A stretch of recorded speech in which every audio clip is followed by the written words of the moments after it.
ആ വിഷയത്തെ കാണുമെന്ന് നാം പഠിച്ചു. മാത്രമല്ല പോരാട്ടത്തില് ഒരു സൈന്യത്തെ ആവശ്യമാണ്. മാത്രമല്ല ആ സൈന്യത്തിലെ അംഗങ്ങളെ കുറിച്ച് പഠിക്കുവാനായിട്ട് ഇടയായിട്ട് തീർന്നു. ആ സൈനാധിപൻ കർത്താവാണെന്ന് നാം കണ്ടു. അതിനുശേഷം നാം ആ 3 ചരിത്ര സംഭവങ്ങളെ കുറിച്ച് പഠിച്ചുകൊണ്ട് അവർക്ക് വരുന്ന, അതായത് കർത്താവിന് എതിരായിട്ട്, ദൈവത്തിന്റെ അധികാരത്തിന് എതിരായിട്ട് മത്സരിക്കുന്നവർക്ക് വരുന്ന ആ ശിക്ഷയെ കുറിച്ച് നമുക്ക് കാണുവാനായിട്ട് ഇടയായിട്ട് തീർന്നു.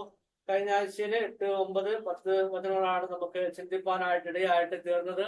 നാം സ്വപ്നാവസ്ഥയിലായ ആളുകളുടെ മത്സര രീതിയെ കുറിച്ചും മത്സരത്തിന്റെ കാരണത്തെ കുറിച്ചൊക്കെ ചിന്തിക്കുവാനായിട്ട് ഇടയായിട്ട് തീർന്നു. മാത്രമല്ല മത്സരത്തിന്റെ ഫലത്തെ കുറിച്ചുമാണ് കഴിഞ്ഞ ആഴ്ചകളിൽ ചിന്തിച്ചത്. ഇന്ന് 11ാമത്തെ വാക്യം വായിച്ച് ചിന്തിപ്പാനായിട്ടാണ് ആഗ്രഹിക്കുന്നത്. അവർക്ക് അയ്യോ കഷ്ടം, അവർ കൈന്റെ വഴിയിൽ നടക്കുകയും കൂലി കൊതിച്ച് ബിലയാമിന്റെ വഞ്ചനയിൽ തങ്ങളെ തന്നെ ഏൽപ്പിക്കുകയും കോരഹിന്റെ മത്സരത്തിൽ നശിച്ചു പോവുകയും ചെയ്യുന്നു. യൂദ ഇതിനു മുൻപ് 3 ചരിത്ര സംഭവങ്ങളെ കുറിച്ച് പറയുവാനായിട്ട് ഇടയായിട്ട് തീർന്നു. ഇന്ന് 3 വ്യക്തികളെ കുറിച്ചാണ് യൂദ പറയുന്നത്. ആരൊക്കെയാണ് നമ്മൾ കാണുന്നത്? കയീൻ, ബിലയ, കോരഹ്. ആ വ്യക്തിയുടെ ജീവിതത്തിന്റെ അവസ്ഥ, അല്ലെങ്കിൽ അവർക്ക് സംഭവിച്ച കാര്യങ്ങളെ പറ്റിയാണ് ഇന്ന് സംസാരിപ്പാനായിട്ട് ഇടയായിട്ട് തീർന്നത്.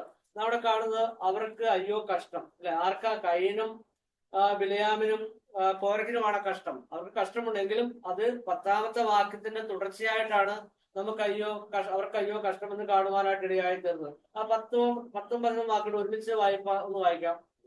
തങ്ങൾ അറിയാത്തത് എല്ലാം ദുഷിക്കുന്നു, ബുദ്ധിയില്ലാത്ത മൃഗങ്ങളെ പോലെ സ്വാഭാവികമായി ഗ്രഹിക്കുന്നവയാൽ ഒക്കെയും തങ്ങളെ തന്നെ വഷളാക്കുന്നു.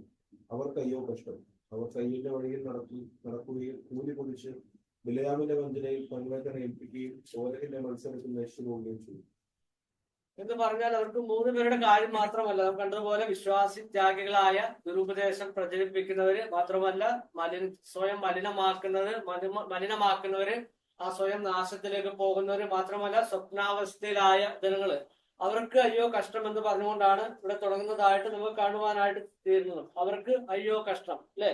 അത് മനസ്സിലാക്കണമെങ്കിൽ ആ 3 ചരിത്ര സംഭവങ്ങൾ നമ്മുടെ മുമ്പിൽ ഉണ്ടാകണം. മാത്രമല്ല ഈ 3 വ്യക്തികളെ കുറിച്ചും നമ്മുടെ മുൻപിൽ ഉണ്ടാകുവാനായിട്ട് ഇടയായിട്ട് തീരണം. അതുകൊണ്ട് തന്നെ ഇന്ന് ഈ 3 വ്യക്തികളെ മുൻപിൽ വെച്ചുകൊണ്ടാണ് നാം പഠിക്കുവാനായിട്ട് ആഗ്രഹിക്കുന്നത്. അവർക്ക് അയ്യോ കഷ്ടം, അല്ലെ? ആർക്കാണ്? അതിനുശേഷം പറയുന്നത് 3 പേരെ കുറിച്ചാണ് ഇവിടെ പരിചയപ്പെടുത്തുന്നത്. ഒന്നാമത്തെ വ്യക്തി ആരാണ്? കായീൻ, അല്ലെ? കായീനെ കുറിച്ചാണ് ആദ്യമായിട്ട് കാണുന്നത്. കായീനെ കുറിച്ച് ഇവിടെ പറയുമ്പോൾ കായീന്റെ വഴിയിൽ നടക്കുകയും, അല്ലെ? അപ്പൊ കായീന്റെ വഴിയെ കുറിച്ചാണ് ആദ്യമായിട്ട് പറയുവാനായിട്ട് പോകുന്നത്. ഒന്നാമത്തെ വ്യക്തി കായീനാണ്. അവന്റെ വഴിയെ കുറിച്ചാണ് പറയുവാനായിട്ട്. അവന്റെ വഴി ഏത് തരത്തിലായിരുന്നു എന്ന് നമ്മൾ ചിന്തിക്കുവാനായിട്ട് പോവുകയാണ്, അല്ലെ? കായീനെ കുറിച്ച് നമ്മുടെ വേദപുസ്തകം നാം ആദ്യമായിട്ട് പരിചയപ്പെടുന്നത് എവിടെയാ? ഉൽപ്പത്തിയിലാണ്, അല്ലെ? 34-ാം അധ്യായം 1-2 വാക്യങ്ങളിലാണ് കായീന്റെ ചരിത്രം തുടങ്ങുവാനായിട്ട് ഇടയായിട്ട് തീരുന്നത്, അല്ലെ? നാം ഈ കായീനെ കുറിച്ച് പഠിക്കുമ്പോൾ കായീന് ദൈവത്തിനെതിരായിട്ട് മത്സരിക്കുന്നതായിട്ട് നമുക്ക് കാണുവാനായിട്ട് സാധിക്കുന്നു. കായീന്റെ വഴി അത് സ്വയമായ ഒരു രക്ഷയെ കായീൻ സ്വന്തമായിട്ട് കണ്ടുപിടിക്കുകയാണ്. ദൈവത്തിന്റെ രക്ഷയെ, അല്ലെങ്കിൽ ദൈവത്തിന്റെ നീതിയെ, ദൈവത്തിന്റെ വിശ്വാസത്തെ ത്യജിച്ചു കളഞ്ഞുകൊണ്ട് സ്വയമായ ഒരു വഴി ആ കായീന് തിരഞ്ഞെടുക്കുന്നതായിട്ട് നമുക്ക് കാണുവാനായിട്ട് സാധിക്കുന്നു. അത് ആരുടെ വഴി? ദൈവത്തിന്റെ വഴിയാണോ കായീൻ മുൻപോട്ട് പോയത്? അല്ല, സ്വയമായ വഴി, അഹന്തയുടെ വഴി, അല്ലെങ്കിൽ അഹങ്കാരത്തിൽ തനിക്ക് വന്ന ഒരു വഴി. ആ വഴിയിൽ കൂടിയാണ് കായീൻ മുൻപോട്ട് പോകുന്നത് എന്ന് നമുക്ക് കാണുവാനായിട്ട് സാധിക്കുന്നു. ദൈവത്തിന്റെ വഴിയിൽ നിന്ന് മാറി സ്വയമായ ഒരു വഴി കണ്ടുപിടിച്ച് മുൻപോട്ട് പോകുന്ന ഒരു കായീനെയാണ് നമുക്ക് കാണുവാനായിട്ട് സാധിക്കുന്നത്. നമുക്ക് 1 യോഹന്നാൻ 3-ാം അധ്യായം 11-12 വാക്കുകൾ ഒന്ന് വായിക്കാം. നിങ്ങൾ ആദ്യം കേട്ടതും നാം അന്യോന്യം സ്നേഹിക്കണമെന്നല്ലോ, കേട്ട ദൂത് നാം അന്യോന്യം സ്നേഹിക്കണമെന്നല്ലോ ആകുന്നു. കയീൻ ദുഷ്ടനെന്നുള്ളവനായ സഹോദരനെ കൊല്ലുന്നത് പോലെയല്ല, അവനെ കൊല്ലുവാൻ സംഗതിയുണ്ട്. കയീന് അപ്പൊ ആരിൽ നിന്നുള്ളവനാണ്? ദുഷ്ടനിൽ നിന്നുള്ളവനാണ് കായീൻ. അതുകൊണ്ടാണ് കായീന് നമുക്കറിയാവുന്ന ആ ചരിത്ര സംഭവത്തിൽ അങ്ങനെയൊക്കെ ചിന്തിക്കുവാനും അങ്ങനെയൊക്കെ പ്രവർത്തിക്കുവാനുമായിട്ട് ഇടയായിട്ട് തീർന്നത്. നമുക്കറിയാം കായീനും ഹാബീലും ഒരേ വ്യക്തിയുടെ മകനാണ്. എന്നാല് നമ്മളിവിടെ ആ വ്യക്തികളെ കുറിച്ചുകൂടെ പറയുമ്പോൾ ആ കായീനെ കുറിച്ചുകൂടെ പറയുകയാണ്. കായീന് ദുഷ്ടനിൽ നിന്നുള്ളവനാണ്, അല്ലെ? അങ്ങനെയാണ് കായീനോടെ പരിചയപ്പെടുന്നത്. 2 ആളുകളെ നാം കാണുകയാണ്. ആ 2 പേരെ കുറിച്ച് പറയുകയാണ്. അതിൽ കായീനെ പറ്റി പറയുകയാണ്. കായീൻ ദുഷ്ടനിൽ നിന്നുള്ളവന് പറയുകയാണ്, അല്ലെ? ആ വാക്ക് നാം എപ്പോഴും ശ്രദ്ധിക്കണം. അതുകൊണ്ടാണ് ആ ദുഷ്ടതയോടെ പ്രവർത്തിക്കുവാനായിട്ട് കായന് ഇടയായിട്ട് തീർന്നത്. നാം കാണുകയാണ് ഹാബേൽ ആരെന്നുള്ളവനാ. ഹാബേലിനെ കുറിച്ച് പഠിക്കുമ്പോൾ അല്ലെങ്കിൽ ഹാബേലിന്റെ ജീവിതം ഏത് തരത്തിലുള്ളതാണ്? വിശ്വാസത്താൽ ഹാബേൽ എന്നാണ് നാം അവനെ പരിചയപ്പെടുന്നത്, അല്ലെ? അതായത് കർത്താവിന്റെ വഴിയെ അനുസരിക്കുകയും കർത്താവിനെ വിശ്വസിക്കുകയും ചെയ്യുന്ന ഹാബേല്. എന്നാല് കായനെ കുറിച്ച് പറയുന്നത് അവൻ ദുഷ്ടനിൽ നിന്നുള്ളവനാണ്. എന്ന് പറഞ്ഞാല് സ്വയമായി ഒരു വഴി കണ്ടെത്തുകയും കർത്താവിനോട് മത്സരിച്ച് മുൻപോട്ട് പോകുന്ന ഒരു വ്യക്തിയാണ് നമുക്ക് കാണുവാനായിട്ട് സാധിക്കുന്നത്. ഈ കായനെ പറ്റി ഒന്ന് നമുക്ക് നോക്കാം. ഉൽപ്പത്തി പുസ്തകം 4-ാം അധ്യായം 1-2 വാക്യങ്ങൾ. അനന്തരം മനുഷ്യൻ തന്റെ ഭാര്യയായ ഹവ്വയെ പരിഗ്രഹിച്ചു. അവൾ ഗർഭം ധരിച്ച് കയ്യിനെ പ്രസവിച്ചു. ഹോവയാൽ എനിക്ക് ഒരു പുരുഷ പ്രജ ലഭിച്ചു എന്ന് പറഞ്ഞു. പിന്നെ അവൾ അവന്റെ അനുജനായ ഹാബേലിനെ പ്രസവിച്ചു. ഇവിടെയാണ് നമുക്കറിയാം കായിന്റെ ചരിത്രം തുടങ്ങുന്നത്, അല്ലെ? അവിടെ ചരിത്രം നമുക്കവിടെ കാണുവാനായിട്ട് തുടങ്ങുന്നത് ഇവിടെ വെച്ചാണ്. നമുക്കറിയാം ഇവിടെ നോക്കുമ്പോൾ ഹാബേലിന്റെ വഴി വിശ്വാസത്തിന്റെ വഴിയും ആ കൈയിന്റെ വഴി ആ പ്രവൃത്തിയുടെ വഴിയായിട്ട് നമുക്ക് കാണുവാനായിട്ട് സാധിക്കും. കായിനെ കുറിച്ച് പഠിക്കുമ്പോൾ ആ പ്രവൃത്തി എന്ന് പറയുന്നത് നന്മയുടെ പ്രവൃത്തിയാണ്, അല്ലെ? ആ ഒരു വേറൊരു തരത്തിലാണ് കായിന് ആ രക്ഷയെ കാണുന്നതിനായിട്ട് ഒരു രക്ഷ മുൻപോട്ട് വയ്ക്കുന്നത്. സ്വന്തം പ്രവൃത്തിയാല് അല്ലെങ്കിൽ സ്വന്തം അധ്വാനത്താല് സ്വന്തം നന്മയ്ക്ക് വേണ്ടി പിന്നെ ആ ഒരു വഴി കണ്ടെത്തുന്ന ഒരു രക്ഷ കണ്ടെത്തുന്ന ഒരു കായിനാണ് നമുക്ക് കാണുവാനായിട്ട് സാധിക്കുക. എന്നാൽ വിശുദ്ധ വേദപുസ്തകം പറയുന്നത് രക്ഷയിലോട്ടുള്ള വഴി എങ്ങനെയാണ്? അത് വിശ്വാസത്താലുള്ള വഴിയാണെന്നാണ്. എഫേസ്യർക്ക് എഴുതിയ ലേഖനം 2:8 നാം വായിക്കുന്നുണ്ട്. നമ്മുടെ ആ രക്ഷ എങ്ങനെയുള്ളതാണ്? ഇവിടെ കായിൻ ഒരു പ്രവൃത്തിയുടെ വഴി കാണിച്ചു തരുന്നു, ഒരു സൽപ്രവൃത്തിയുടെ വഴി കാണിച്ചു തരുന്നു. എന്നാൽ വിശുദ്ധ വേദപുസ്തകം പറഞ്ഞ ആ തരത്തിലൊന്നും അല്ല രക്ഷ നേടുവാനായിട്ട് ഇടയായിട്ട് തീരുന്നത്. നമുക്ക് വായിക്കാം. എഫേസ്യർക്ക് എഴുതിയ ലേഖനം 2-ാം അധ്യായം 8-ാമത്തെ വാക്യം. എവിടെയാണല്ലോ നിങ്ങൾ വിശ്വാസം രക്ഷിക്കപ്പെട്ടിരിക്കുന്നത്, അതിന് നിങ്ങൾ കാരണമല്ല, ദൈവത്തിന്റെ ദാനം എത്രയാകും. വിശ്വാസം മൂലമാണ് ആ രക്ഷയിലേക്ക് കടന്നു വരുന്നത്, അല്ലെ? ഹാബേലിന്റെ വഴി അപ്പൊ വിശ്വാസത്തിന്റെ വഴിയായിരുന്നു. നമുക്കറിയാമോ, ഈ നിയമപരമായിട്ട് നോക്കിയാല് ഈ കായിനും ഹാബേലൊക്കെ ജീവിച്ചിരിക്കുവാൻ യാതൊരു യോഗ്യതയില്ലാത്തവരായിരുന്നു. ദൈവത്തിന്റെ ശിക്ഷാവിധി വന്നു കഴിഞ്ഞായിരുന്നെങ്കിൽ ആദാം പാപം ചെയ്താണ് ആ വഴിയാണ് കായിൻ ഹാബേൽ. ആ നിലയിൽ നോക്കുമ്പോൾ അവർ ജീവിച്ചിരിക്കാൻ തന്നെ യാതൊരു നിലയിലുമുള്ള അല്ലെങ്കിൽ അവർക്കൊരു യോഗ്യതയും ഇല്ലായിരുന്നു. അവിടെയാണ് ദൈവത്തിന്റെ കൃപ അവരോട് കൂടി ഉണ്ടായിരുന്നത്. ആ നിലയിൽ അവർ മുൻപോട്ട് പോയപ്പോൾ നമുക്കവിടെ കാണുവാനായിട്ട് കഴിയുന്നത് ഹാബേല് സ്വന്തം നിലത്തിൽ നിന്ന് ഉള്ള യാഗം കഴിക്കുന്നു. ഹാബേല് എന്താ ചെയ്യുന്നത്? അവന്റെ ആ ആടിന്, അല്ലെ, അവന്റെ ഫലത്തിൽ നിന്നും യാഗം കഴിക്കുകയാണ്. എന്നാല് ദൈവം ഹാബേലിന്റെ യാഗത്തിലാണ് പ്രസാദിച്ചത്, കൈന്റെ യാഗത്തിൽ പ്രസാദിച്ചത്. അതിന്റെ കാരണം എന്താ? കാരണം കർത്താവ് ഹൃദയത്തെ നോക്കിക്കാണുന്നവരാണ്. നമുക്ക് ഒരു വാക്യം വായിക്കാം. അപ്പോസ്തല പ്രവൃത്തി 8-ാം അധ്യായം 21-ാമത്തെ വാക്യം. കാരണം കായിൻ ഒരു യാഗം കഴിക്കുകയാണ്. എന്നാലും കായിന്റെ ഹൃദയത്തെ ദൈവം അറിയുന്നതായിട്ട് നാം കാണുകയാണ്. അവന്റെ ആ താല്പര്യം അല്ലെങ്കിൽ അവൻ എന്തിനാണ് യാഗം കഴിക്കുന്നത്, അല്ലെങ്കിൽ അവന്റെ മുൻപോട്ടുള്ള അവന്റെ ആ പ്രവൃത്തി ഏതിനു വേണ്ടിയിട്ടാണ് എന്ന് കർത്താവ് മുന്നമേ കായിനെ കുറിച്ച് കാണുന്നതായിട്ട് നാം കാണുകയാണ്. 8-ാം അധ്യായം 21-ാമത്തെ വാക്യം. എന്റെ ഹൃദയം ദൈവസന്നിധിയിൽ നേരുള്ളതല്ലായതുകൊണ്ട് ഈ കാര്യത്തിൽ നിങ്ങൾക്ക് പങ്കും ഓഹരിയുമില്ല. ഇവിടെ കാണുകയാണ് നിന്റെ ഹൃദയം ദൈവസന്നിധിയിൽ നേരെ അല്ലാത്തത് കൊണ്ട്. ദൈവത്തിന് അത് മുന്നമേ മനസ്സിലായി. കായിന്റെ ഹൃദയത്തിന്റെ ഉള്ളില് നേരില്ലായിരുന്നു എന്ന് കർത്താവ് മുന്നമേ കണ്ടു. അതുകൊണ്ടാണ് ആ യാഗത്തിന് പ്രസാദിക്കുവാനായിട്ട് ഇടയായിട്ട് സാധിക്കുവാൻ ദൈവത്തിന് മനസ്സില്ലാതിരുന്നത്. കായിന്റെ യാഗത്തില്, അല്ലെ? ലളിതമായിട്ട് പറഞ്ഞാല് ദൈവത്തിൽ വിശ്വസിക്കുകയും ആ ലളിതമായുള്ള കർത്താവിന്റെ ആ വഴികളെ കുറിച്ച് ലളിതമായിട്ട് കാണുകയും അല്ലെങ്കിൽ അതിനെ ത്യജിച്ചു കളയുകയും ചെയ്യുന്നവർക്ക് കർത്താവ് ഒരിക്കലും അവരുടെ ജീവിതത്തിൽ പ്രസാദിക്കില്ല എന്ന് കാണുക. നമുക്ക് ഇതിന്റെ അടിസ്ഥാനത്തിൽ ചിന്തിക്കുവാനായിട്ട് ഇടയായിട്ട് തീരുന്നു. പിന്നെ നമുക്ക് കായിന്റെ ആ വഴി നോക്കുമ്പോൾ എബ്രായർക്കല്ല, അതായത് മുൻപോട്ടുള്ള 11-ാമത്തെ വാക്യത്തിലാണ്, അല്ലെ? തുടർന്ന് അവര് മുൻപോട്ട് പോകുന്നതായിട്ട്, അത് ദൈവസന്നിധിയിൽ നിന്ന് ഓടി ഒളിക്കുന്നതായിട്ട് കാണുവാനായിട്ട് സാധിക്കുന്നു. ആ ഉൽപ്പത്തിയിൽ തന്നെയാണ്.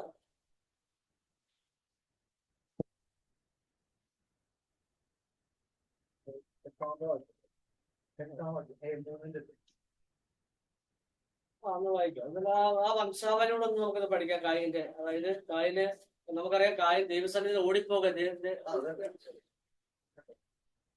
അതിൽ കായിന് ഈ പ്രവൃത്തിയൊക്കെ ചെയ്തിട്ട് ദൈവം അവന് മനസ്സറിയുവാനുള്ള ഒരു അവസരം കൊടുത്തു. എന്നാല് അത് ശ്രദ്ധിക്കാതെ ദൈവസന്നിധിയിൽ നിന്ന് ഓടിപ്പോകുന്ന ഒരു കായിനെ നാം പരിചയപ്പെടുന്നുണ്ട്. ഇതാ നീ ഇന്ന് എന്നെ ആട്ടിക്കളഞ്ഞു, ഞാൻ തിരിച്ചെന്നെ വിട്ട് ഒളിച്ച് ഭൂമിയിൽ ഉഴലുന്നവൻ ആകും. ആരെങ്കിലും എന്നെ കണ്ടാൽ ആരെങ്കിലും എന്നെ കണ്ടാൽ എന്നെ അങ്ങനെ കയ്യിൽ യഹോവയുടെ സന്നിധിയിൽ നിന്ന് പുറപ്പെട്ടു ഏതൊരു കേട്ട് ലോഡ് ദേശത്ത് എന്ന് പുറപ്പെട്ടു. കായിനെ നാം കാണുന്നത് ദൈവത്തിന്റെ സന്നിധിയിൽ നിന്ന് ഓടിപ്പോകുക. അപ്പൊ ഇത്ര കാലം അവൻ എവിടെയായിരുന്നു?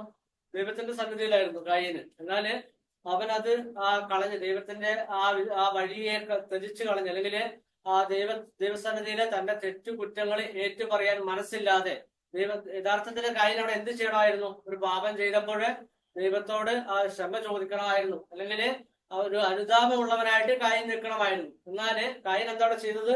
അവൻ ഓടിപ്പോകുവാനായിട്ട് ഇടയായിട്ടിരുന്നു. അതുകൊണ്ടാണ് കർത്താവ് മുന്നേ പറഞ്ഞത്, നിന്റെ ഹൃദയം ദൈവസന്നിധിയില് നേരെയല്ല എന്ന് ഞാൻ അറിഞ്ഞിരുന്നു. കർത്താവിനെ കറക്റ്റായിട്ട് അറിയായിരുന്നു. അവന്റെ പ്രവൃത്തി ഇവിടെ വെളിപ്പെടുകയാണ് അല്ലെ. അവനെ അനുദപിക്കാനും തിരിച്ചു വരുവാനും ഒരു സാധ്യത ഉണ്ടായിരുന്നു. എന്നാല് കർത്താവിനെ വെല്ലുവിളിച്ചുകൊണ്ട് ആ സ്വയ വഴി, അല്ലെങ്കിൽ അവന്റെ വഴി, കായിന്റെ വഴി, അതായത് അഹന്തയുടെ പ്രവൃത്തിയുടെ വഴി തിരഞ്ഞെടുത്തുകൊണ്ട് മുൻപോട്ട് പോകുന്ന ഒരു കായിനെയാണ് നമുക്ക് കാണുവാനായിട്ട് സാധിക്കുന്നത്. എങ്കിലും കായിന് മുൻപോട്ട് പോയപ്പോൾ അവൻ പലതും നേടി നമുക്ക് പിന്നീടുള്ള വാക്യങ്ങൾ വായിക്കാനായിട്ട് ഇടയായിട്ട് അതൊന്ന് വായിക്കാം. അതാണ് വാക്യങ്ങൾ. പിന്നീട് അവിടെ നമുക്കറിയാം ഒരു ചരിത്രം വരികയാണ്, അല്ലെങ്കിൽ ഒരു സംസ്കാരം രൂപപ്പെട്ട് വരുന്നതായിട്ട് നമുക്ക് കാണുവാനായിട്ട് സാധിക്കുന്നു. തന്റെ ഭാര്യയെ പരിചരിച്ചു, ഗർഭം ധരിച്ച് ഹാനോക്കിനെ പ്രസവിച്ചു. അവൻ ഒരു പട്ടണം പണിതു, ഹാനോക്ക് എന്ന് തന്റെ മകന്റെ പേരിട്ടു. ഹാനോക്കിന് ഈരാദ് ജനിച്ചു. ഈരാദ് പ്രഭൂയനെ ജനിപ്പിച്ചു. പ്രഭൂയൻ പ്രഭൂഷലേമിനെ ജനിപ്പിച്ചു. പ്രഭൂഷയൻ ലാമേക്കിനെ ജനിപ്പിച്ചു. ലാമേക്ക് 2 ഭാര്യമാരെ എടുത്തു. കുട്ടിക്ക് ആദ എന്നും മറ്റവൾക്ക് സില്ല എന്നുണ്ട്. ആദ യാബാലിനെ ജനിപ്പിച്ചു. അവൻ കൂടാരവാസികൾക്കും പശുപാലകന്മാർക്കും പിതാവായി തീർന്നു. അവന്റെ സഹോദരന് യൂബാൽ എന്ന പേര്. ഇവൻ കിന്നരവും വേണവും പ്രയോഗിക്കുന്ന എല്ലാവർക്കും പിതാവായി തീർന്നു. സില്ല തൂബൽക്കൈനെ പ്രസവിച്ചു. അവൻ ചെമ്പ് കൊണ്ടും ഇരുമ്പ് കൊണ്ടുമുള്ള ആയുധങ്ങളെ തീർക്കുന്നവനായി തീർന്നു. തൂബൽക്കൈൻ മുൻപോട്ട് കായിന്റെ ജീവിതത്തെ നാം അവിടെ നോക്കി കാണുകയാണ്. അവന്റെ ജീവിതം പരാജയപ്പെടുന്നില്ല. അവൻ കർത്താവില്ലാതെ സ്വന്തമായിട്ട് മുൻപോട്ട് പോയപ്പോഴും അവനൊരു എന്താ പറയാ ഒരു സൊസൈറ്റി രൂപീകരിക്കുക, അല്ലെങ്കിൽ സ്വന്തമായിട്ട് സംസ്കാരം ഉണ്ടാക്കിയെടുക്കാന് കായിന് കഴിഞ്ഞു എന്ന് നമുക്ക് കാണുവാനായിട്ട് സാധിക്കുന്നു അല്ലെ. ആ കായിന്റെ ലോകം നോക്കുമ്പോൾ കായിന് സാക്ഷ്യം എന്താണ്? കായിന് കർത്താവിനെ വിട്ടുപോയി ദൈവമില്ലാതെ ജീവിച്ചു. എന്നിട്ട് കായിന് എല്ലാം നേടിയെടുത്തു അല്ലെ. കൂടാരം പഠിച്ചു, പട്ടണം പണിതു. മാത്രമല്ല അവന്റെ തലമുറ പിന്നെ കാണുന്നത് മ്യൂസിക് അല്ലെ, ആ നിലയിലുള്ള കലകള് അഭ്യസിക്കാൻ തുനിഞ്ഞു. മാത്രമല്ല പശുപാലനം ചെയ്തു. ഒരു വലിയ ഒരു സംസ്കാരത്തിന്റെ തുടർച്ച അവിടെ തുടങ്ങുന്നതായിട്ട് നാം കാണുകയാണ്. ദൈവമില്ലാതിരുന്നിട്ടും ഇവിടെ നമുക്ക് നോക്കി കാണുന്നത് ഒരു പുതിയ സംസ്കാരം ഇവിടെ രൂപീകരിക്കുന്ന കാഴ്ച നാം ഇവിടെ കാണുകയാണ് അല്ലെ. അവന്റെ സാക്ഷ്യം അവിടെ മുമ്പിൽ കാണുകയാണ്. എന്നാലും മുൻപോട്ട് പോയപ്പോൾ ആ സാക്ഷ്യം നിലനിൽക്കുവാനായിട്ട് ഇടയായിട്ട് തീർന്നു? ഒരിക്കലുമില്ല. അവന്റെ വഴി രക്ഷയിലോട്ടുള്ള വഴിയല്ലായിരുന്നു അല്ലെ. ആ വഴി എന്താണ്? അഹന്തയുള്ള വഴിയായിരുന്നു, സ്വയ വഴിയായിരുന്നു. നാം ഈ ലോകത്തായിരിക്കുമ്പോൾ നമ്മുടെ വഴി എങ്ങനെയുള്ളതായിരിക്കണം? ഹാബേലിന്റെ പോലെ ഒരു വഴിയാണ്. ഹാബേലിന്റെ വഴി നാം നോക്കുമ്പോൾ ഹാബേലിന്റെ രക്തം ഇന്നും സംസാരിക്കുന്നതായിട്ട് നമുക്ക് കാണുവാനായിട്ട് സാധിക്കുന്നു. ആ വാക്യം നമുക്ക് വായിക്കാം. ഹാബേലിനെ പരിചയപ്പെടുമ്പോൾ അവന്റെ രക്തം ഇന്നും സംസാരിക്കുന്നതായിട്ട് നമുക്ക് കാണുവാനായിട്ട് സാധിക്കുന്നു. ഹാബേലിന്റെ രക്തം Hebrews 11:4.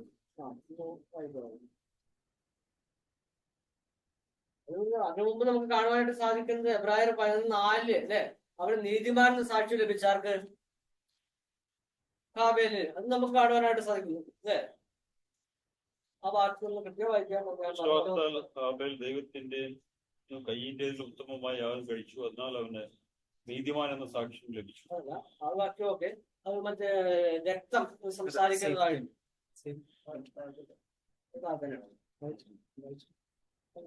ദൈവം അവന്റെ വഴിയോനെ സാക്ഷ്യം കൽപ്പിച്ചു. മരിച്ച ശേഷവും അവൻ വിശ്വാസത്താൽ സംസാരിച്ചുകൊണ്ടിരിക്കുന്നു. അപ്പൊ ഹാബേലിനെ കുറിച്ചുള്ള സാക്ഷ്യം നമ്മുടെ കാണുന്നത് അവൻ മരിച്ച ശേഷവും അവൻ സംസാരിക്കുന്നതായിട്ട് അല്ലെ കാണുന്ന ഒരു കാഴ്ചയാണ് നമ്മുടെ കാണുവാനായിട്ട് സാധിക്കുന്നത്. നമുക്കറിയാം ആ കൈന്റെ വഴി അത് മതത്തിന്റെ വഴിയാണ്, അത് അഹന്തയുടെ വഴിയാണ്, അത് സ്വയത്തിന്റെ വഴിയാണ്. ആ നിലയിലൊക്കെ നമ്മുടെ പരിചയപ്പെടുന്നത് എന്താ അവിടെ കണ്ടത്? ആ കയ്യിന്റെ വഴിയിൽ നടക്കുകയും എന്നാണ് അല്ലെ ആ വാക്യത്തിൽ കണ്ടത്. അപ്പൊ കയ്യിന്റെ വഴിയുടെ പ്രത്യേകതയാണ് പറഞ്ഞത്. സ്വയത്തിന്റെ വഴിയാണ്, അഹന്തയുടെ വഴിയാണ്. അത് നാം നോക്കുമ്പോൾ മതത്തിന്റെ വഴിയായിട്ട് നമുക്ക് കാണുവാനായിട്ട് സാധിക്കും. കാരണം മതത്തിന്റെ വഴി എങ്ങനെയാ? പുണ്യപ്രവർത്തികൾ ചെയ്ത് അല്ലെങ്കിൽ സ്വയപ്രവർത്തികൾ ചെയ്ത് അല്ലെ. പല മതങ്ങളും മനുഷ്യരോട് പറയുന്നത് സമൂഹത്തില് നല്ല ജീവിതം കാഴ്ചവെക്കണം, നല്ല സ്വഭാവം കാഴ്ചവെക്കണം, ആ നിലയിൽ പോയാൽ സ്വർഗത്തിലേക്ക് പോകുമെന്നാണ് പല മതങ്ങളും പഠിപ്പിക്കുന്നത്. ആ കായിനും അങ്ങനെ തന്നെയാണ് മുൻപോട്ട് പോകുന്നത് കാണാം. ആ മത വഴിയിൽ അല്ലെങ്കിൽ സ്വയ വഴിയിൽ കൈയിന്റെ വഴിയിൽ കൂടി മുൻപോട്ട് പോകുന്ന ഒരു കാഴ്ചയാണ് നമുക്ക് കാണുവാനായിട്ട് സാധിക്കും. എന്നാല് ദൈവവചനം പറഞ്ഞ അങ്ങനെയൊന്നും രക്ഷ പ്രാപിക്കുവാനായിട്ട് ഇടയായി തീരില്ല എന്ന് കാണുകയാണ്. അത് നാശത്തിലേക്കുള്ള വഴിയാണ്. അത് നശിച്ചു പോകുന്ന അല്ലെങ്കിൽ തകർന്നു പോകുന്ന വഴിയാണെന്ന് നമുക്ക് കാണുവാനായിട്ട് സാധിക്കുന്നു. അപ്പൊ നാം ഈ ലോകത്തായിരിക്കുമ്പോൾ നമ്മുടെ വഴി എങ്ങനെയുള്ളതായിരിക്കണം?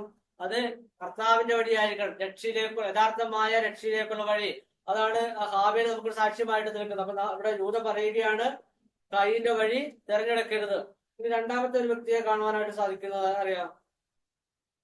രണ്ടാമത്തെ വ്യക്തിയെ പരിചയപ്പെടുകയാണ് ആ വാക്യത്തിന്റെ വിലയ അല്ലെ. അത് ഒന്നുകൂടെ ആ വാക്യം വായിച്ചോ. അവർ കയ്യോ കഷ്ടം കയ്യിന്റെ വഴി നടക്കുകയും കൂലി കൊതിച്ച് ബിലയാമിന്റെ വഞ്ചനയിൽ തങ്ങളെ തന്നെ ഏൽപ്പിക്കുകയും ഓരണിന്റെ മണ്ഡലത്തിൽ നശിച്ചു പോവുകയും ചെയ്യുന്നു. അപ്പൊ കായിന്റെ വഴി രക്ഷയുടെ വഴിയെ കുറിച്ച് നമ്മെ ചിന്തിപ്പിച്ചു. ഇന്ന് നാം കാണുന്നത് ബിലയാമിന്റെ എന്താണ്? വഞ്ചന അല്ലെ. അപ്പൊ കൈയിന്റെ വഴിയാണ് നാം ഒന്നാമത് കണ്ടത്. രണ്ടാമത് നാം കാണുന്നത് ബിലയാമിന്റെ വഞ്ചന. ബിലയാമിന്റെ വഞ്ചനയെ കുറിച്ച് നമുക്ക് വളരെ സുപരിചിതമാണ്. എങ്കിലും ഈ ക്ലാസ്സുകളുടെ ബന്ധത്തില് അത് പറഞ്ഞുകൊണ്ട് മുൻപോട്ട് പോകാനായിട്ട് ആഗ്രഹിക്കുകയാണ്. അവന്റെ ചരിത്രം, ബിലയാമിന്റെ ചരിത്രം ആരംഭിക്കുന്നത് എവിടെയാ? സംഖ്യാപുസ്തകം 22 മുതൽ 25 വരെയുള്ള അധ്യായങ്ങൾ വായിക്കുമ്പോഴാണ് നമുക്ക് ബിലയാമിനെ പരിചയപ്പെടുവാനായിട്ട് ഇടയായിട്ട് തീർന്നത് അല്ലെ. ബിലയാമിനെ നമുക്ക് കാണുവാനായിട്ട് സാധിക്കും ആ വാക്യങ്ങളൊക്കെ. ബിലയാം പറയുമ്പോൾ ബിലയാം ഒരു യഹൂദനായിരുന്നില്ല അല്ലെ, അവനൊരു വിജാതീയനായിരുന്നു എന്ന് നമുക്ക് കാണുവാനായിട്ട് സാധിക്കുന്നു. മാത്രമല്ല എങ്കിലും അവൻ എന്ത് ചെയ്തു? യഹോവയെ ആരാധിച്ചു എന്ന് നമുക്ക് കാണുവാനായിട്ട് സാധിക്കുന്നുണ്ട്. മാത്രമല്ല ദൈവം അവന് മുമ്പിൽ പ്രത്യക്ഷപ്പെട്ടതായിട്ട് നമുക്ക് അധ്യായങ്ങൾ കാണുന്നുണ്ട്. മാത്രമല്ല ദൈവത്തിന് വേണ്ടി യാഗം കഴിച്ച ഒരു കാഴ്ച നമുക്ക് കാണുവാനായിട്ട് സാധിക്കുന്നു. ആ യാഗത്തിന് ദൈവം പ്രത്യക്ഷപ്പെട്ടു, അവന് വചനം കൊടുക്കുന്നു. അവൻ യേശുവിനെ കുറിച്ച് പോലും അദ്ദേഹം പ്രവചിച്ചിട്ടുണ്ട്. ഒരു പ്രവാചകനായിരുന്നു ആര്? ബിലയാമൻ. അങ്ങനെയാണ് ബിലയാമിനെ നാം പരിചയപ്പെടുന്നത്. എന്നാല് ഒരിക്കലും നമുക്ക് ബൈബിൾ വായിക്കുമ്പോൾ പൂർണ്ണമായിട്ടും ആ ബിലയാമിനെ നമുക്ക് മുമ്പിൽ വെളിപ്പെട്ട് വരുന്നതായിട്ട് കാണുന്നില്ല അല്ലെ. പല ഭാഗങ്ങളിൽ നിന്ന് നോക്കുമ്പോൾ പല സ്വഭാവമുള്ള ഒരു വ്യക്തിയായിട്ടാണ് ബിലയാമിനെ നമുക്ക് കാണുവാനായിട്ട് സാധിക്കുന്നത് അല്ലെ. ആ ബിലയാമിൻ ചരിത്രം മുമ്പോട്ട് പോകുമ്പോൾ ബിലയാമ പ്രവചിക്കുന്നവനായിരുന്നു. ഈ ബിലയാമിനെ ബാലാക്ക് കൂട്ടുപിടിച്ചതിന് വേണ്ടിയിട്ടായിരുന്നു? ഇസ്രയേലിനെ നശിപ്പിക്കുവാൻ വേണ്ടി, ശപിക്കുവാൻ വേണ്ടിയാണ് ആരെ വിളിച്ചു വരുത്തിയത്? ബിലയാമിനെ വിളിച്ചു വരുത്തിയത്. എന്നാൽ ബിലയാമിന് അറിയാമായിരുന്നു ബാലാക്കിനോട് കൂട്ടുകൂടുന്നത് നന്നല്ല എന്നുള്ള കാര്യം. തീർച്ചയായിട്ടും ആർക്കറിയായിരുന്നു? ബിലയാമിന് അറിയാമായിരുന്നു. ദൈവം അത് അവനോട് അരുളി ചെയ്തിട്ടുണ്ട് അല്ലെ. ആ വാക്യം ഒന്ന് വായിക്കാം നമുക്ക്. സംഖ്യാപുസ്തകം 22 12 വാക്യത്തിൽ നമുക്ക് കാണുവാനായിട്ട് സാധിക്കുന്നു. ദൈവം ബിലയാമിനോട് അവരോട് കൂടെ പോകരുത്, ആ ജനത്തെ ശപിക്കുകയും അവർ അനുഗ്രഹിക്കപ്പെട്ടവരാകുന്നു എന്നത് അവിടെ വളരെ ക്ലിയർ ആയിട്ട് നമുക്ക് കാണുവാനായിട്ട് സാധിക്കും. ദൈവം അവരോട് പറയുന്നത് ബാലാക്കിന്റെ കൂടെ പോകരുത്, ഇസ്രായേലിനെ ശപിക്കരുത്. അതൊക്കെ ആർക്ക് ശരിക്കും അറിയായിരുന്നു? ബിലയാമിന് അറിയാമായിരുന്നു. എന്നാൽ ബിലയാമിന്റെ ഉള്ളിലൊരു ദ്രവ്യാഗ്രഹം ഒളിച്ചിരിപ്പുണ്ടായിരുന്നു അല്ലെ. നമുക്ക് മുൻപോട്ടുള്ള വാക്യങ്ങളൊക്കെ വായിക്കുമ്പോൾ നമുക്ക് മനസ്സിലാക്കുവാനായിട്ട് സാധിക്കുന്നു. ബിലയാമിന് പണത്തോടുള്ള ഒരു ആഗ്രഹം, ദ്രവ്യാഗ്രഹം നമുക്ക് കാണുവാനായിട്ട് സാധിക്കുന്നു. പ്രിയപ്പെട്ടവരെ, നാം ഈ ലോകത്തായിരിക്കുമ്പോൾ നാം എങ്ങനെയുള്ളവരായിരിക്കണം? നാം വേർപെട്ട വിശ്വാസികളായതുകൊണ്ട് തന്നെ എല്ലാ നിലയിലും വേർപെട്ടവരായിട്ട് ജീവിക്കാനാണ് കർത്താവ് നമ്മളെ കുറിച്ച് ആഗ്രഹിക്കുന്നത്. നാം ആദ്യം കണ്ടത് രക്ഷയുടെ വഴിയാണ് അല്ലെ. നാം എങ്ങനെയാണ് രക്ഷയിലോട്ട് പോകേണ്ടത് കണ്ടു. രക്ഷിക്കപ്പെട്ട് വേർപെട്ട വിശ്വാസികള് ഏത് തരത്തിലാണ് ജീവിക്കേണ്ടതെന്ന് നമുക്കെല്ലാവർക്കും അറിയാം. ആ നിലയില് ജീവിക്കുമ്പോൾ നമ്മുടെ ഉള്ളിലെ മോഹങ്ങളെ അല്ലെങ്കിൽ നമ്മുടെ ഉള്ളിലെ ദ്രവ്യാഗ്രഹത്തെ ചിലപ്പോൾ ഒന്ന് തട്ടി നോക്കുവാനായിട്ട് പിശാച് പലതരത്തിൽ ശ്രമിച്ചെന്ന് വരും. അത് നമ്മൾ അറിയണമെങ്കിൽ നമ്മുടെ വിഷയം എന്താണ്? പോരാട്ടമാണ് അല്ലെ. നാം പോരാടുമ്പോൾ ഉണർന്നിരിക്കണം, ജാഗ്രതയുള്ളവരായിരിക്കണം എന്നാണ് നാം പഠിച്ചു വരുന്നത്. അപ്പൊ ഏത് സമയം പിശാച് നമ്മെ ആക്രമിക്കുവാനുള്ള എല്ലാ സാധ്യതയും മുമ്പിലുണ്ട്. ഇവിടെ ബിലയാമിന്റെ പോരായ്മ എന്തായാലും കുറവെന്താ? അവൻ ദ്രവ്യാഗ്രഹമുള്ളവനായിരുന്നു. അത് പിശാചിന് കറക്റ്റായിട്ട് മനസ്സിലായി. അത് ബാലാക്കിൽ കൂടെ അവിടെ പിന്നീട് നമുക്കറിയാം പല പ്രലോഭനങ്ങള് അത് കൂടുതലായിട്ട് നൽകാം, എന്ന് പണം നൽകാം, ധനം നൽകാം, സമ്പത്ത് നൽകാം, സ്ഥാനമാനവും നൽകാമെന്ന് പറഞ്ഞുകൊണ്ട് ബിലയാമിനെ മോഹിപ്പിക്കുന്ന ബലാക്കിനെ നമുക്ക് കാണുവാനായിട്ട് സാധിക്കുന്നു അല്ലെ. ബലാക്ക് ഇങ്ങനെ നിരന്തരമായിട്ട് ബിലയാമിന്റെ പുറകെ നടന്ന് മോഹിച്ചപ്പോൾ ആ മോഹ വാഗ്ദാനങ്ങളില് ബിലയാമ് വീണുപോയതായിട്ട് നാം പിന്നീട് കാണുകയാണ് അല്ലെ. ദൈവത്തിന്റെ സന്നിധിയില് ആദ്യം ഒരു ദൈവത്തിന്റെ അരുളപ്പാട് ബിലയാമിന് ലഭിച്ചു, നീ പോകരുത് എന്നുള്ളത് അല്ലെ.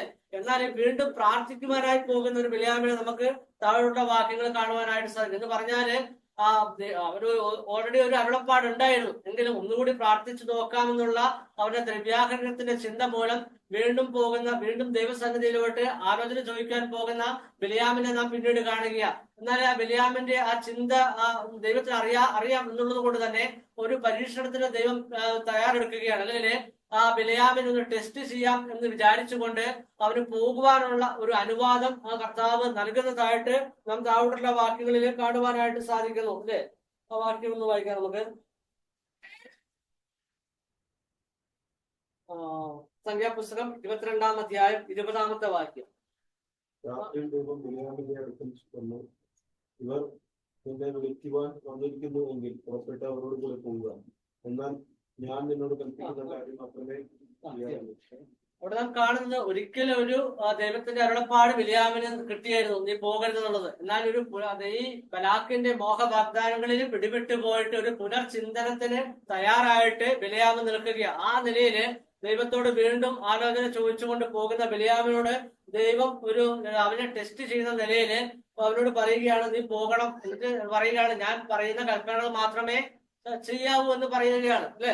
നമുക്കറിയാം ഈ ദൈവഹിതത്തിന് വേറൊരു തലത്തിൽ പറഞ്ഞാല് അനുവദനീയമായ ഒരു തത്വം കൂടിയുണ്ട്, അല്ലെങ്കിൽ ആ ഒരു ദൈവഹിതം കൂടി ഉണ്ട് എന്ന് ദൈവമക്കള് മനസ്സിലാക്കണം. നാം ഈ ലോകത്തായിരിക്കുമ്പോൾ നാം ദൈവസന്നിധിയിൽ ഒരേ കാര്യത്തിന് വേണ്ടി നമുക്ക് ആദ്യം ഒരു അരുളപ്പാട് ലഭിക്കും, ആദ്യം ഒരു ഉത്തരം ലഭിക്കും. എന്നാല് വീണ്ടും ദൈവസന്നിധിയിൽ പ്രാർത്ഥിക്കുമ്പോൾ അത് വേറൊരു തരത്തിൽ ദൈവം അനുവാദം നൽകും. അത് ദൈവത്തിന്റെ അനുവാദത്തിന്റെ ഉള്ളിൽ നിന്നുള്ള അനുവദനീയമായ നിലയിലുള്ള ഒരു ഹിതമാണ്. ആ ഹിതമാണ് ആർക്ക് ലഭിച്ചത്? ഇവിടെ ബിലയാമിന് ലഭിക്കുവാനായിട്ട് ഇടയായിട്ട് തീർന്നത് അല്ലെ. ബിലയാമ് ദൈവം നോക്കിക്കാണുകയാണ്. ബിലയാമ് ഈ അനുവദനീയമായ ഈ ദൈവഹിതം കൊണ്ട് എന്തു ചെയ്യുവാൻ പോകുന്നു എന്ന് ബിലയാമിനെ ദൈവം നോക്കിക്കാണുകയാണ് അല്ലെ. ദൈവഹിതം യഥാർത്ഥത്തിലുള്ള ദൈവഹിതം എങ്ങനെയുള്ളതാണ്? ഒരു വാക്യം ഉണ്ടായിരുന്നു, വാക്യം അതായത് നോട്ട് ചെയ്തിട്ടില്ല. നമുക്കറിയാം യഥാർത്ഥത്തിലുള്ള ദൈവഹിതം നന്മയും പ്രസാദവും പൂർണ്ണതയുമുള്ള ദൈവഹിതം തിരിച്ചറിയുന്നവരായിരിക്കണം അല്ലെ. നാം ഈ ലോകത്തായിരിക്കുമ്പോൾ നാം ദൈവഹിതം എങ്ങനെ തിരിച്ചറിയുന്നത്? എങ്ങനെയുള്ളതാ? നന്മയും പ്രസാദവും പൂർണ്ണതയുമുള്ള ദൈവഹിതം തിരിച്ചറിയുക, അതാണ് യഥാർത്ഥത്തിലുള്ള ദൈവഹിതം. അതിനിടയിൽ തന്നെ ഈ തരത്തിലുള്ള അനുവദനീയമായ ദൈവഹിതവും ഉണ്ട് എന്നുള്ള കാര്യം നാം മനസ്സിലാക്കും. ദൈവം നമ്മെ ഒന്ന് ടെസ്റ്റ് ചെയ്യുവാൻ വേണ്ടിയിട്ടാണ് എന്നുള്ളത് നാം മറന്നു പോകരുത്. അത് അറിഞ്ഞുകൊണ്ട് വേണം നാം ഈ ലോകത്തായിരിക്കാൻ. ഈ നിലയില് ബിലയാമ് ആ ദൈവത്തിന്റെ ആ അനുവാദവും കൂടെ മേടിച്ച് മുൻപോട്ട് പോകുന്നതായിട്ട് നാം കാണുക അല്ലെ. ആ വഴിയിൽ കർത്താവ് അവന്റെ ആശുപത്രിയിലേക്ക് പോയപ്പോൾ ഒരു മുന്നറിയിപ്പ് ദൈവം കൊടുക്കുന്നുണ്ട് കഴുതയുടെ രൂപത്തിൽ. അത് നമുക്ക് വളരെ പരിചിതമായ വാക്യങ്ങളാണ് അല്ലെ. അവിടെ കഴുതയുടെ രൂപത്തിൽ മുന്നറിയിപ്പ് നൽകുന്നത്. എന്നാലും പിന്നെയും ആ മുന്നറിയിപ്പൊന്നും വകവെക്കാതെ മുൻപോട്ട് പോകുന്ന ബിലയാമിനെയാണ് നമുക്ക് കാണുവാനായിട്ട് സാധിക്കുന്നത് അല്ലെ. മുൻപോട്ട് പോകുമ്പോൾ നമുക്കത് കാണുവാനായിട്ട് സാധിക്കുന്നു. എങ്ങനെയാണ് പിന്നീട് ബിലയാം ചെയ്യുന്ന പ്രവൃത്തികൾ അവിടെയുള്ള വാക്യങ്ങളില്? ഇസ്രായേലിനെ ശപിക്കുവാനായിട്ട് നമുക്കറിയാം, ഇസ്രായേലിനെ ശപിക്കുവാനായിട്ട് ബിലയാമിനെ കൂലിക്ക് വിളിച്ചിട്ടാണ് മുൻപോട്ട് പോകുന്നത് ബിലയാമ്. എന്നിട്ട് അവൻ ചെയ്യുന്ന പ്രവൃത്തി എന്താണ്? ആ വാക്യങ്ങൾ അവസാനം നമുക്ക് കാണുവാനായിട്ട് ബാലാക്കിന് ജനത്തെ വഴിതെറ്റിക്കുവാനുള്ള പരാജയപ്പെടുത്തുവാനുള്ള ഒരു വഴി പറഞ്ഞു കൊടുക്കുന്ന ബിലയാമിനെ നാം കാണുകയാണ് അല്ലെ. ബിലയാമിനെ പ്രവൃത്തികളുടെ കാരണം എന്താ? അവന് ലഭിക്കാൻ പോകുന്ന പണം, സമ്പാദ്യം. അവൻ ക്രിസ്തുവിനേക്കാൾ, ദൈവത്തെക്കാൾ അധികമായി, ദൈവകൽപ്പനയേക്കാൾ, ദൈവത്തിന്റെ വാക്കുകളേക്കാൾ അധികമായിട്ട് അവൻ ദ്രവ്യാഗ്രഹം, പണത്തെ മോഹിച്ചു, അവൻ സമ്പാദ്യത്തെ മോഹിച്ചു, അവന് ആ സ്ഥാനമാന മോഹങ്ങളെ മോഹിച്ചുകൊണ്ട് മുൻപോട്ട് പോയി. എന്നിട്ട് ഇസ്രയേലിനെ പരാജയപ്പെടുത്തുവാനുള്ള ഒരു വഴി ബലാക്കിനോട് പറഞ്ഞു കൊടുക്കുന്നതായിട്ട് നമുക്ക് കാണുവാനായിട്ട് സാധിക്കും. നമ്മൾ കാണുന്നത് മോവാബ്യ സ്ത്രീകളുമായിട്ട് ഒരു ബന്ധം, നല്ലൊരു ബന്ധം സ്ഥാപിക്കണമെന്ന് അല്ലെ കാണുകയാണ്. എന്നിട്ട് അവിടെ പറയുകയാണ് അവർ ഉത്സവത്തിന് ക്ഷണിക്കുക, മാത്രമല്ല ആഹാരത്തിന് ക്ഷണിക്കുക, അവരുമായിട്ട് ഒരു ഇടയില്ലായ്പ അല്ലെ അവരുമായിട്ടൊരു ബന്ധം സ്ഥാപിച്ചെടുക്കുക, വിവാഹ ബന്ധം. അങ്ങനെ ആ നിലയിലൊക്കെയും അവരുമായിട്ട് കൂട്ടുകൂടുക എന്നുള്ള ഒരു തന്ത്രം ബിലയാമ് ബലാക്കിന് പറഞ്ഞു കൊടുക്കുവാനായിട്ട് ഇടയായിട്ട് തീരുന്നു. നമുക്കൊന്ന് വായിക്കും 24 അത് വായിക്കണം, വാക്യം കുറെ ഉണ്ട്. 24-25 വാക്യങ്ങളില് ആയിട്ടാണ് അത് കാണുവാനായിട്ട് സാധിക്കുന്നത് അല്ലെ. നമുക്കറിയാം ഇസ്രായേൽ ജനം വേർപെട്ട നിലയിൽ ജീവിക്കേണ്ടവരായിരുന്നു. എന്നാല് അങ്ങനെ ജീവിച്ചാല് അവരെ തകർത്ത് കളയുവാനായിട്ട് ഒരിക്കലും സാധ്യമല്ല എന്നുള്ളൊരു കാര്യം ബിലെയാമ് ബലാക്കിന് പറഞ്ഞു കൊടുക്കുകയാണ്. അവരെ തകർത്ത് കളയണമെങ്കിൽ അവരെന്ത് ചെയ്യണം? അവരുടെ വേർപാടിൽ നിന്നും അവരുടെ വിശുദ്ധിയിൽ നിന്ന് അവരെ മാറ്റിക്കളയണം. എങ്കിൽ മാത്രമേ അവരെ പരാജയപ്പെടുത്തുവാനായിട്ട് സാധ്യമാകുകയുള്ളൂ എന്ന് ബലാക്കിനോട് ബിലെയാമ് പറഞ്ഞു കൊടുക്കുകയും ആ നിലയിൽ ബലാക്ക് പ്രവർത്തിക്കുന്നത് നമുക്ക് കാണുവാനായിട്ട് സാധിക്കും. നമുക്കുള്ള തിരിച്ചറിവ് എന്നുള്ളത് നാം ഈ ലോകത്തായിരിക്കുമ്പോൾ നമ്മെ വില കൊടുത്ത് വാങ്ങുവാനായിട്ട് സാത്താന് പലപ്പോഴും ശ്രമിക്കും. എന്നാലും നാം എങ്ങനെയുള്ളവരായിരിക്കണം? വളരെ ഉണർന്നുകൊണ്ട് ഉത്സാഹത്തോടെ നിർമ്മതരായിട്ട് ജാഗ്രതയോടുകൂടി വേണം ജീവിക്കുവാനായിട്ട്. ഏത് തരത്തിലും നമ്മെ മോഹ വാഗ്ദാനങ്ങൾ നൽകി നമ്മുടെ കുറവുകളെ ബലഹീനതകളെ മനസ്സിലാക്കി നമ്മെ വീഴ്ത്തുവാൻ പിശാച് ആ തന്ത്രം കൂട്ടി നടക്കും. എന്നാല് നാം അത് ഉണർന്നിരിക്കുന്നവരായിരിക്കണം അല്ലെ. നാം ഇതാണ് മുൻപുള്ള വാക്യങ്ങളിലൊക്കെ പഠിക്കുവാനായിട്ട് ഇടയായിട്ട് തീർന്നത്. അതിനെതിരെ പോരാട്ടമുള്ളവരായിട്ട് പോരാടുന്നവരായിട്ട് ആ പിശാചിനെതിരെ പോരാട്ടമുള്ളവരായിട്ടാണ് നാം ഇടയാക്കുന്നത്. ഇങ്ങനെയാണ് ദുരുപദേശമൊക്കെ മുൻപോട്ട് വരുന്നത്. അങ്ങനെ ഇവിടെ നാം കണ്ടതുപോലെ കയ്യിനെ കണ്ടതുപോലെ കയ്യിൽ ഒരു ഉപദേശം കൊണ്ടിട്ടാണ് അവന്റെ വഴി അല്ലെ, ദൈവത്തിന്റെ വഴിയിൽ നിന്ന് മാറി സ്വയമായ ഒരു വഴി ഒരു ദുരുപദേശമാണ് അവിടെ രൂപാന്തരപ്പെട്ടത്. അതുപോലെ തന്നെ ബിലെയാമും മറ്റൊരു തരത്തിൽ ഇവിടെ നാം നോക്കുമ്പോൾ കർത്താവിന്റെ ഹിതത്തിന് ദൈവത്തിന്റെ മഹിമകൾക്കെതിരെ അധികാരത്തിനെതിരെ അല്ലെങ്കിൽ ദൈവവചനത്തിനെതിരെ മത്സരിക്കുന്ന അല്ലെങ്കിൽ വേറൊരു വഴിയെ പോകുന്ന ബിലെയാമിനെ ഞാൻ നോക്കി കാണുകയാണ്. അതൊക്കെ വിശ്വാസി ത്യാഗികളും ദുരുപദേശങ്ങളൊക്കെ നിറഞ്ഞു നിൽക്കുന്ന ജീവിതമാണെന്ന് നമുക്ക് മനസ്സിലാക്കുവാനായിട്ട് ഇടയായിട്ടില്ല. അപ്പൊ നാം ഈ ലോകത്തായിരിക്കുമ്പോഴും അതൊക്കെ തിരിച്ചറിഞ്ഞുകൊണ്ട് പിശാചിന്റെ സകല തന്ത്രങ്ങളെയും തിരിച്ചറിഞ്ഞുകൊണ്ട് വേണം നാം ഈ ഭൂമിയിൽ ആയിരിക്കുവാൻ അല്ലെ. അപ്പോൾ അങ്ങനെ നമുക്കറിയാം ആ സംഖ്യാപുസ്തകം 25-ാം അധ്യായം 1 മുതൽ 3 വരെ വാക്യം ഒന്ന് വായിക്കാം. അവിടെ നമുക്കത് ഇസ്രായേലിന്റെ പിന്നീടുള്ള അവസ്ഥ കാണുവാനായിട്ട് സാധിക്കുന്നു. സംഖ്യാപുസ്തകം 25-ാം അധ്യായം 1-3 വാക്യങ്ങൾ, 1 മുതൽ 3 വരെയുള്ള വാക്യങ്ങൾ. വാർക്കുമ്പോൾ ജനം മോവാബ്യ സ്ത്രീകളുമായി പരസ്പരം തുടങ്ങി. അവർ ജനത്തെ തങ്ങളുടെ ദേവന്മാരുടെ ബലികൾക്ക് വിളിക്കുകയും ജനം ഭക്ഷിച്ചവരുടെ ദേവന്മാരെ നമസ്കരിക്കുകയും ചെയ്തു. ഇസ്രായേൽ ബാൽ പ്രയോജനോട് ചേർന്ന് യഹോവയുടെ കോപം ഇസ്രായേലിന്റെ നേരെ ജീവിച്ചു. അവരെ പരസംഗം തുടങ്ങി ദേവന്മാരെ നമസ്കരിച്ചു എന്ന് പറഞ്ഞാൽ ഇസ്രായേൽ ജനം വേർപാടും വിശുദ്ധിയും ഒക്കെ വിട്ടുകളഞ്ഞ് ദൈവം പറഞ്ഞ വഴികളിൽ നിന്ന് മാറി അവര് പിന്നെ ബിലെയാമിന്റെ വഞ്ചനയിൽ അകപ്പെട്ട് അവർ നശിച്ചു പോകുന്ന ഒരു കാഴ്ച നാം കാണുകയാണ് അല്ലെ. ദുരുപദേഷ്ടക്കാരൻ നമ്മളിൽ നിന്ന് ആഗ്രഹിക്കുന്നത് ഇതേ കാര്യമാണ്. നാം നശിച്ചു പോകാൻ, നാം തകർന്നു പോകുവാന് ഇടയാകുന്ന ഇടയാകുന്ന അല്ലെങ്കിൽ ആ നിലയിൽ നാം ആയി തീരണമെന്നാണ് ആരാഗ്രഹിക്കുന്നത്? പിശാച് അല്ലെങ്കിൽ ദുരുപദേഷ്ടക്കാര് അല്ലെങ്കിൽ വിശ്വാസ ത്യാഗികളായ ആളുകള് അവരുടെ ഉപദേശം നമ്മുടെ മുമ്പിൽ കൊണ്ടുവച്ചിട്ട് നമ്മെ ഈ നിലയിൽ തകർത്ത് കളയുവാനായിട്ട് ആണ് പിശാച് ശ്രമിക്കുന്നത്. കാരണം നാം ദൈവത്തോട് അടുത്ത് നിന്നാല് അല്ലെങ്കിൽ ദൈവത്തോട് ചേർന്ന് നിന്നാല് അവരെ തകർത്ത് കളയുവാനായിട്ട് ഒരിക്കലും ഇടയായി തീരുകയില്ല. എന്നാല് ഈ വഞ്ചനയിൽ കൂടി തന്ത്രങ്ങളിൽ കൂടി നമ്മെ വീഴ്ത്തുവാനായിട്ട് പിശാച് പലപ്പോഴും ശ്രമിക്കും. ബിലെയാമ് ആ തരത്തില് വഞ്ചന ചെയ്തുകൊണ്ട് ആ കൂലി വിലക്ക് വാങ്ങിക്കൊണ്ട് ഇസ്രായേൽ മക്കളെ തകർത്ത് കളയുന്ന ഒരു കാഴ്ച നമുക്കിവിടെ കാണുവാനായിട്ട് സാധിക്കുന്നു അല്ലെ. ഇനി മൂന്നാമത്തെ ഒരു വ്യക്തിയെ നമുക്ക് കാണുകയാണ്. ആ വാക്യത്തിൽ തന്നെ ആ വാക്യം ഒന്നുകൂടെ വായിക്കാം. 11-ാമത്തെ വാക്യം നാം ആദ്യം കണ്ടു കയ്യിന്റെ വഴിയെ കുറിച്ച് നാം കണ്ടു.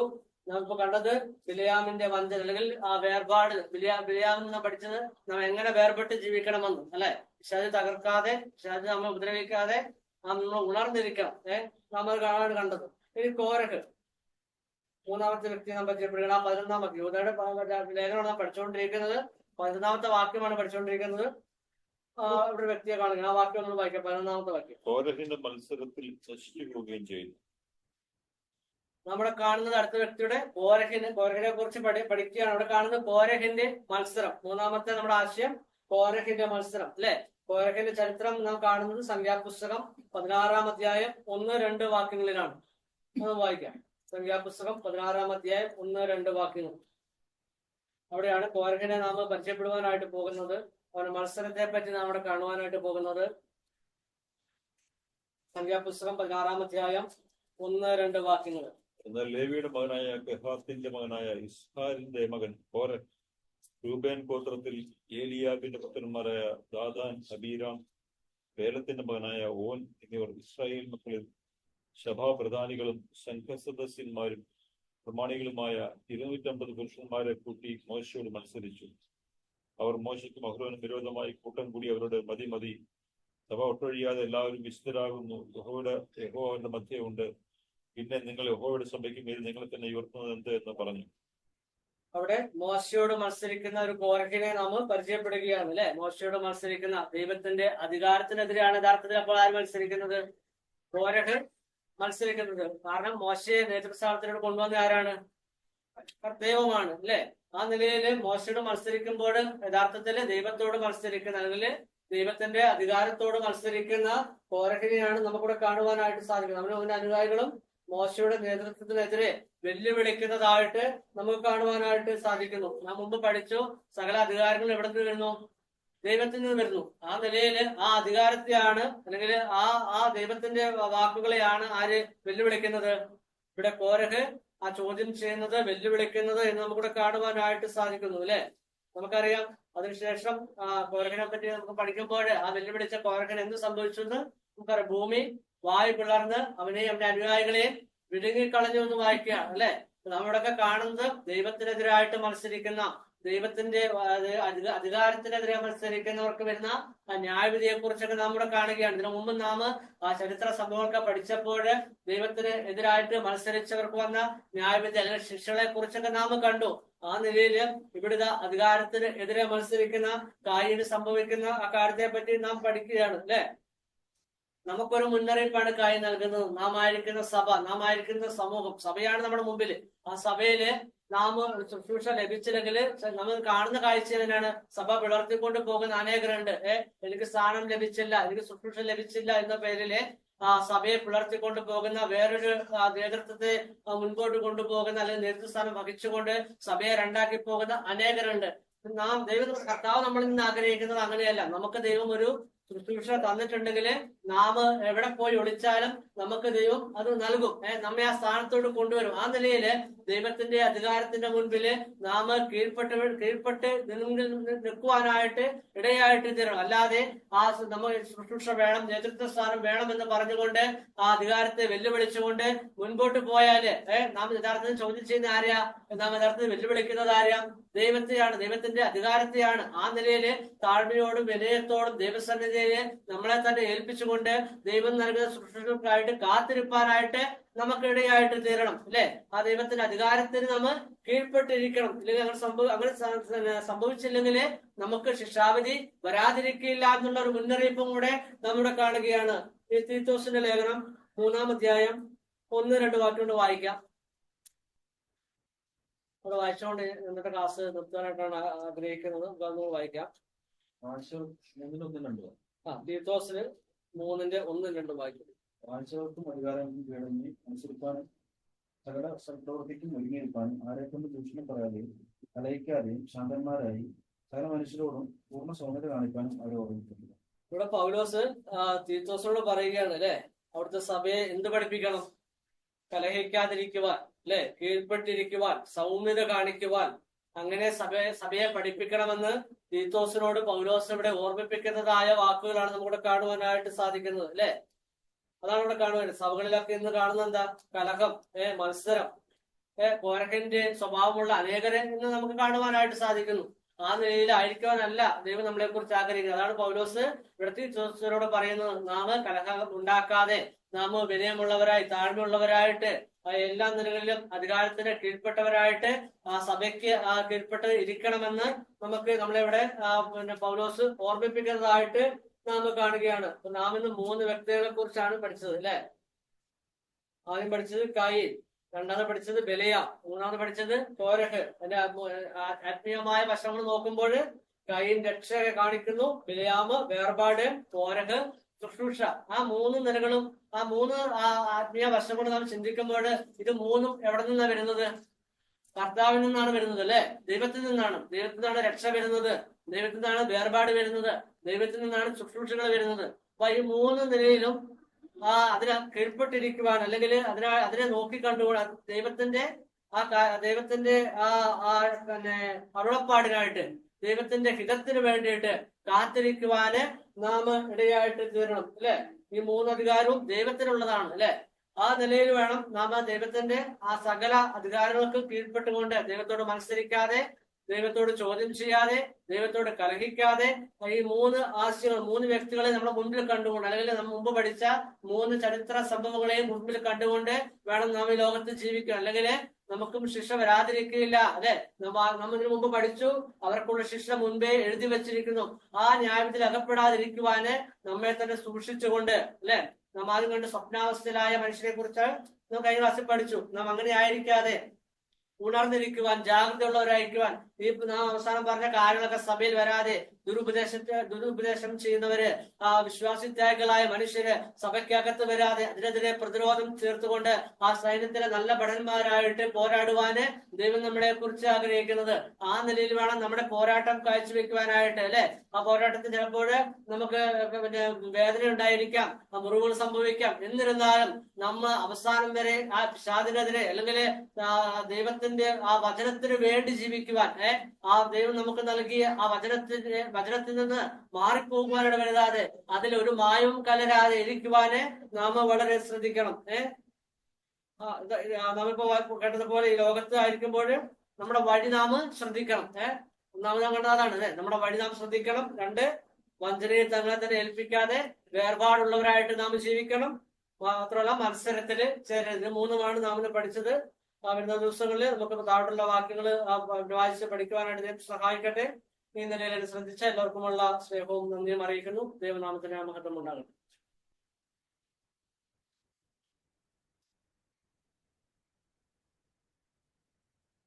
Thank you Joy. നിന്നും അനുഗ്രഹിക്കപ്പെട്ട ആത്മീയ സത്യങ്ങളെ നമുക്ക് മനസ്സിലാക്കാൻ നമ്മളും ഇടയാക്കി അറിയിക്കുന്നു. അടുത്ത ആഴ്ചയിലും ഈ ഒരു പഠനം നാം മുന്നോട്ട് കൊണ്ടുപോകുന്നതായിരിക്കും. ഇപ്പൊ നമുക്ക് 2x2 ആയിട്ടിരുന്ന് നമ്മുടെ വിഷയങ്ങളൊക്കെ ഓർത്ത് പ്രാർത്ഥിക്കാനുള്ള സമയമാണ്. പ്രാർത്ഥന വിഷയങ്ങൾ ഇപ്പോ സമയത്തായിരിക്കും. വിഷയങ്ങൾ റെഗുലറായിട്ട് പ്രാർത്ഥിച്ചുകൊണ്ടിരുന്ന വിഷയങ്ങൾ തന്നെയാണ്. ഇന്നലെ സിസ്റ്ററുടെ റിവ്യൂ ഉണ്ടായിരുന്നു.